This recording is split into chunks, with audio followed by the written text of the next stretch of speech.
Assalamualaikum warahmatullahi wabarakatuh. Nah, nih hari ceritanya agak sereman.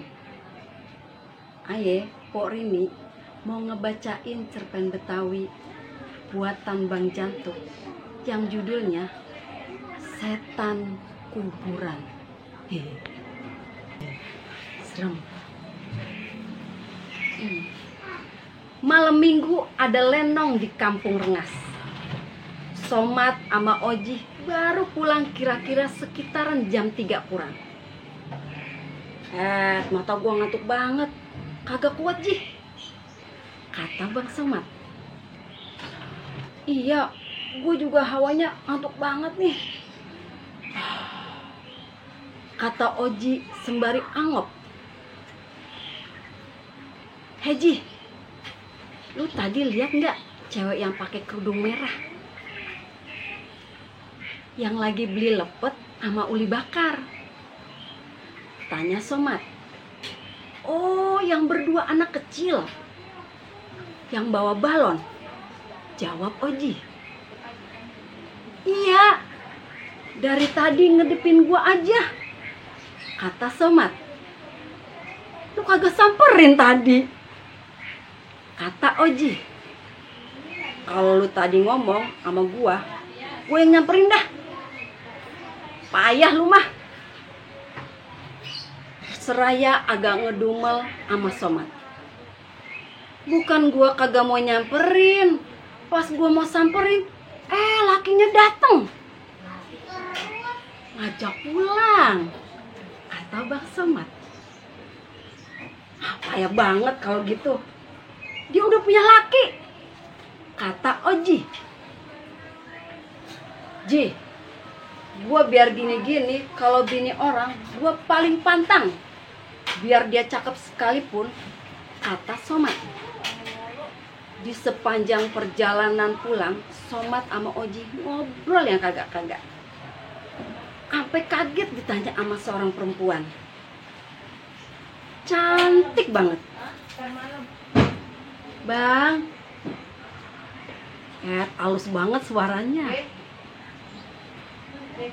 Somat sama Oji nengok ke samping di bawah pohon. Tuh perempuan berdiri sembari senyum kepada mereka berdua. Somat yang celutak kalau lihat perempuan langsung deketin dan bertanya. Sendirian, Neng? Sembari cengar-cengir sama betulin rambutnya. Iya, Bang, kata perempuan itu. Di mana rumahnya? Tanya Somat agak genit. Jauh, Bang. Emang abang mau nganterin saya? Kata tuh perempuan. Mau. Kalau emang kagak keberatan, jawab Somat. Tapi ini emang bener jauh, Bang, kata tuh perempuan lagi. Kagak apa-apa, kata Somat sembari mantun. Burung puyuh jangan diikat. Tukang tomat lagi nawarin. Biar jauh abang kata deket, abang Somat pasti anterin. Cakep. Tuh perempuan hanya tersenyum manis dengerin Somat mantun.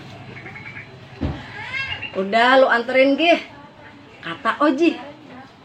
Gue pulang aja ya, kata Oji sama temennya Somat. Gak apa-apa nih lu pulang sendirian, Ji, kata Somat. Enggak, kata Oji sembari ninggalin Somat. Somat langsung jalan berduaan sama tuh perempuan. Baru 2 langkah, Somat nanya siapa namanya. Saya Narsi, Bang. Oh, saya Somat. Singkat cerita, Narsi sama Somat udah sampai di rumah Narsi. Ini rumah saya, Bang. Duduk dah, Bang, kata Narsi.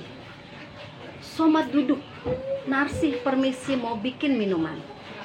Sebelum Narsi pergi, Somat nanya kepada Narsi. Orang tua Narsi pada kemana? Udah tidur? Tanya Somat. Orang tua saya udah lama kagak ada, Bang. Oh, Somat manggut-manggut. Somat nunggu nasi balik bawain minuman karena terasa lama. Ngomong dalam hati, lah lama amat ini yang ngambil air minum. Kebangetan lama, Somat ketiduran di bangku. Tiba-tiba, kukuruyuk. Allahu Akbar, Allahu Akbar. Suara ayam jago pada bangun dan suara azan. Subuh pun terdengar dari musola. Somat bangun kaget. Lah, gue ketiduran sambil ngocok-ngocok matanya. Lebih kaget lagi pas dia sadar dia ada di kuburan. Somat langsung kabur, kagak nengok-nengok lagi. Nah, buat lu laki-laki, makanya kalau ngeliat perempuan cakapan dikit, jangan celutak. Yang lebih penting lagi, jangan lupa like, subscribe, dan kirim ke teman-teman. Wassalamualaikum warahmatullahi wabarakatuh. Mantap.